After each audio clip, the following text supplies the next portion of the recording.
네, 고맙습니다.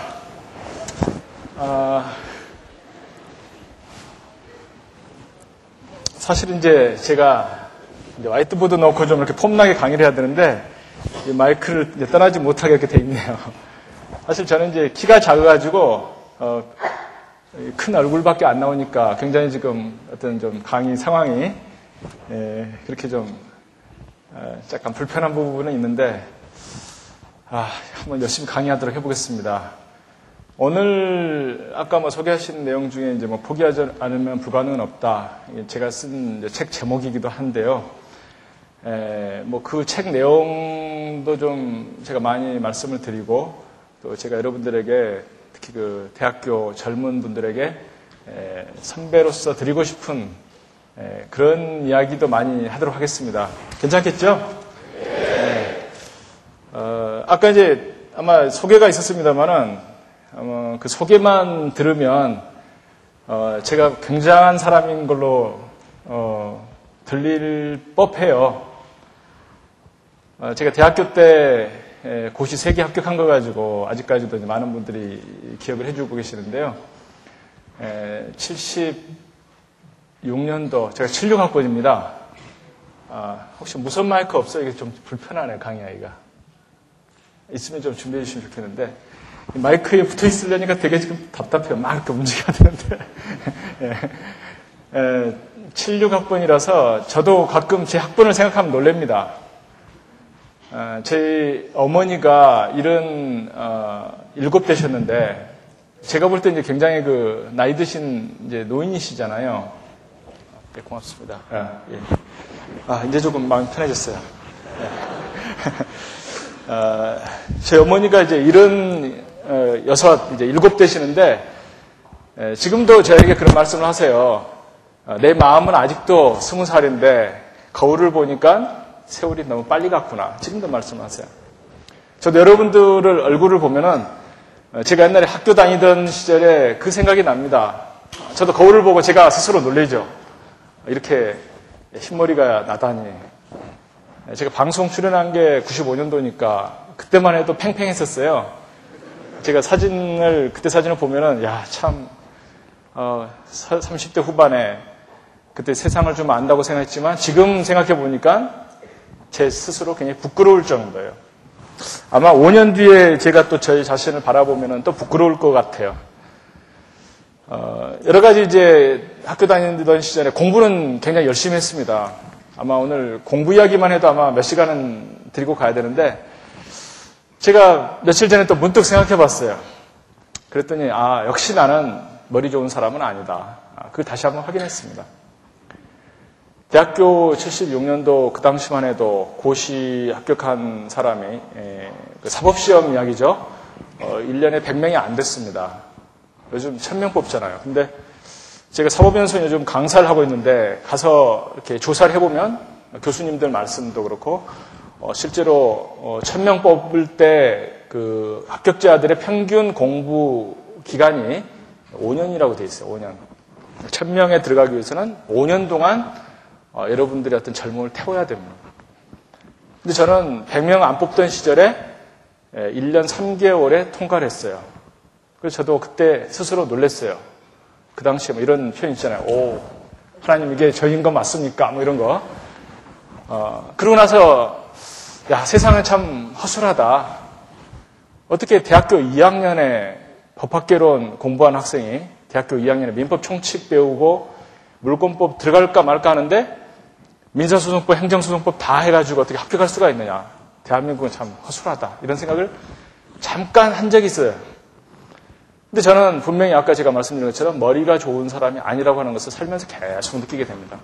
과연 머리가 좋아서 사람이 인생에 성공을 할까? 공부를 잘할까? 그렇다고 시간이 많아서 그럴까? 체력이 튼튼해서 그럴까? 제가 은행을 갔더니 은행에 어떤 그 PB라고 있죠. 1억 원 이상 예금하면은 그 1층 안 가고 2층 가가지고 따로 이렇게 프라이빗 뱅킹이라 그래서 조금 이렇게 찾아주면서 대우를 해줘요. 근데 그 PB 팀장이 30대 중반이에요. 근데 저를 보고 이러는 거예요. 고 변호사님은 여러 가지 활동을 굉장히 많이 하는데 얼마나 체력이 좋으십니까? 잠은 몇 시간 자십니까? 이야기를 해요. 얼굴 보니까 저보다 15년 정도는 더 어린 친구인데 저보고 체력이 좋다는 이야기를 하면은 참 저는 속으로 참 한숨이 푹 나오죠. 누가 봐도 얼굴 보니까 혈색이 그 친구가 훨씬 더 좋아요. 근데 체력이 좋아서 사람이 공부를 열심히 하거나 회사 가서 열심히 일하는 건 결코 아니다. 그러니까 머리, 시간, 체력은 결코 성공 조건이 될 수 없다는 이야기죠. 그렇다고 부모님이 돈이 많은 게 좋은가? 제가 주위에서 쭉 보면은 돈 많은 사람, 제 친구들도 많았어요. 근데 실제로 공부도 제대로 못하는 친구가 많았고 또 사회 나와서 하는 거 보면은 그렇게 열심히 하는 사람이 많지가 않았어요. 그러니까 돈도 어떻게 보면 성공의 조건이 아니더라 그런 이야기죠. 제가 며칠 전에 생각해 봤다는 게 뭐냐면 사실 저는 오늘 같은 강의를 꽤 합니다.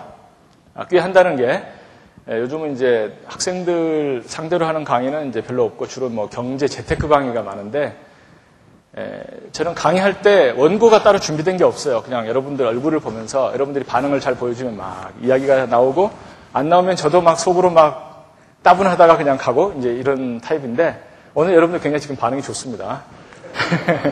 근데 며칠 전에 이제 문득 생각해 보니까 진짜 며칠 전 이야기예요. 내가 나름대로 남들이 볼 때는 괜찮게 인생을 살아왔는데 이게 어떻게 보면은 방법론의 문제지 어떤 타고난 자질의 문제가 아니라는 생각을 했어요. 타고난 자질은 저는 별 볼 일이 없었어요.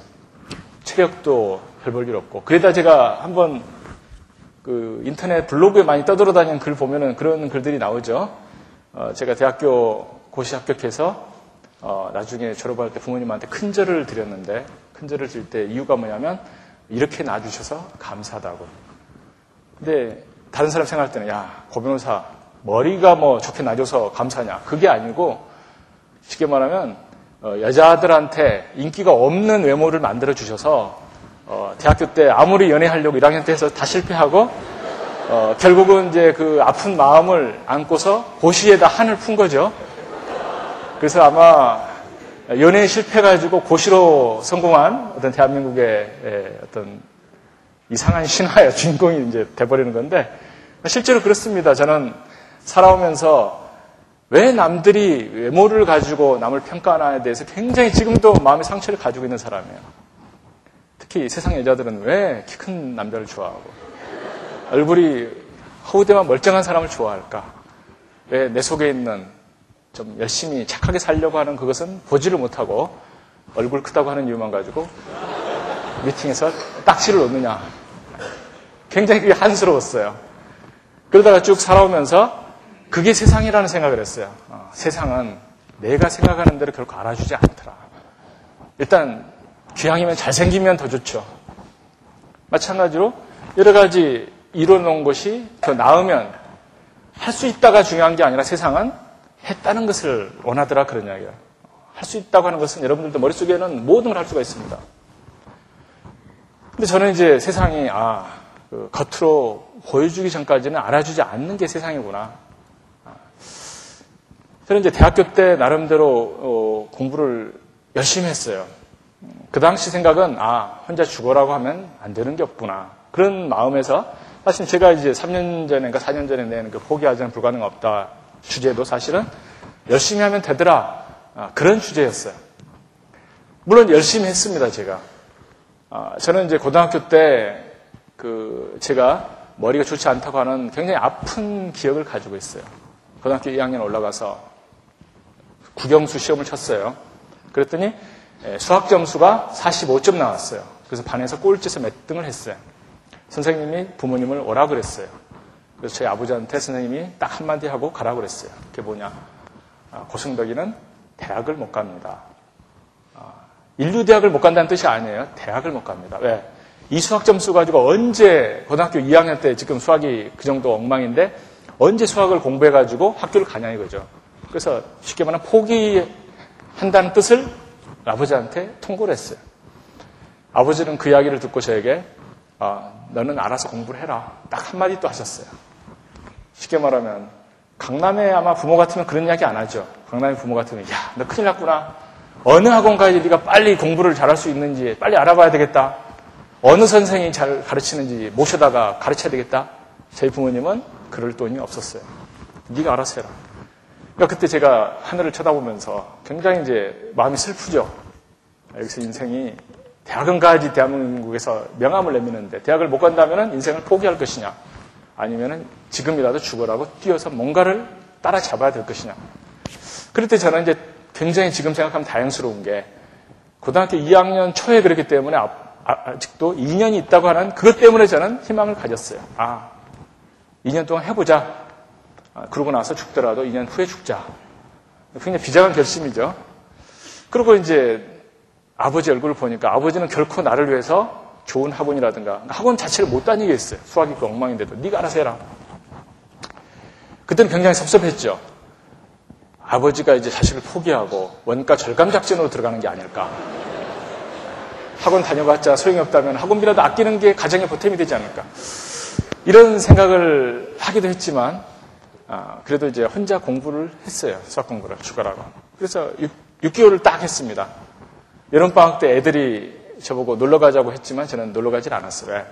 걔네들은 수학 100점 맞은 애도 있는데 똑같이 놀다가 이 꼴이 됐다 이거죠. 똑같이 놀다가. 지금도 걔네들하고 또 만나요. 그 지난주에 또 그 10명이서 만났어요. 그 친구들의 공통점은 키가 작다는 거. 고등학교 들어갔더니 키 순서대로 딱 앉히는데 뒤에 있는 애들은 앞에 있는 애들하고 놀아주지도 않아요. 그러니까 앞줄에 있는 애들끼리 지금도 몰려다녀요. 보니까 그중에 하나는 키가 컸고 나머지 애들은 지금도 고만고만해요. 그랬을 때 저는 얘네들하고 똑같이 했는데 얘네들은 중간 이상을 다 갔어요. 어떤 애는 100점도 받고 수학에서. 얘네들하고 놀아서는 안 되겠다. 또 한 가지 이제 아픈 어떤 현실은 뭐냐. 똑같이 해가지고 점수가 나쁘다는 이야기는 얘네들만큼 머리가 없다는 생각을 하는 거죠. 얘네들하고 놀았다가는 똑같이 해가지고 나는 낙제생, 걔네들은 우등생. 안 되겠구나. 그래서 그때 이제 생각이 나는 얘네들과는 좀 다르게 해야 되는 운명이구나 해서 열심히 했어요. 6개월 동안. 그러고 나서 2학년 2학기가 됐는데 그때부터 애들이 다 놀랬어요. 분명히 1학기 때는 대학을 못 간다고 모든 애들이 다 알고 있죠. 제가 낙제할 거라는 걸. 근데 2학기가 돼가지고 시험을 치는데 그때부터 수학은 올 100이었어요. 계속 100. 그러다가 3학년 딱 돼가지고 이제는 전교에서 1등 아니면 2등 계속 모의고사. 그러니까 애들이 이제 다 뒤집어졌죠. 야, 저 친구는 시골에서 올라와가지고 무시했더니 놀아주지도 않았는데 어떻게 1학기 때는 낙제생이었다가 2학기 때는 이제 뭐 전교에서 1등 한다고 난리를 치는 거예요. 시험 치면 뭐 1등 아니면 2등 거의 모든 과목에서. 그러고 나서 이제 대학을 들어간 그런 경험이 있습니다. 그래서 대학을 들어갔어요. 저는 대학 들어가면서 이제는 그 고된 그러니까 꼴찌가 위로 올라오면 얼마나 힘들었겠어요. 잠을 뭐 제대로 못 잤죠. 근데 대학 들어가가지고 이제는 인생 대충 놀고 또 살자. 내가 고등학교 때 너무 힘들게 공부했다. 하고서 이제 놀았어요. 놀려고 보니까 애들은 전부 이제 뭐 미팅한다 뭐 한다. 그래서 이제 학생을 쫓아다녔어요. 그랬더니 도저히 경쟁력이 없어요. 그러니까 키가 작고 우리 때는 장발이 유행이었는데 저는 또 곱슬머리란 말이에요. 키 작고 머리 크고 장발이 곱슬머리 이건 도저히 경쟁력이 없는 그렇다고 머리를 깎으면 꼭 뭐 출소한 지 얼마 안 된 사람처럼 보이고 애들이 다 그러니까 그때 제일 부러운 애가 어떤 애냐면은 키 크고 생머리 찰랑찰랑 하면서 다니는 그 친구들. 그러면 여학생들이 막 도시락 싸들고 와서 뭐 붙어 있어요. 그래서 이제 여학생 포기하고 다시 이제 공부를 시작하는데 처음에는 고시 공부를 포기했어요. 포기한 이유는 대학교 들어갈 때 보니까 1년에 합격자 수가 40명이에요. 서울법대 그 당시에 1년 한 학년이 150명, 전교생이 600명. 근데 1년에 합격자는 40명. 제가 고시 공부를 처음에 포기하고 이제 놀기로 마음먹었던 가장 큰 이유가 친구 집에 갔어요. 그랬더니 그 친구 형이 서울법대를 졸업했습니다. 서울법대 졸업한 지 10년 됐어요. 골방에서 파자마 입고 10년째 공부를 하고 있어요. 그 모습을 보고 참 장가도 못 가고 10년 고생하는 그 모습을 보고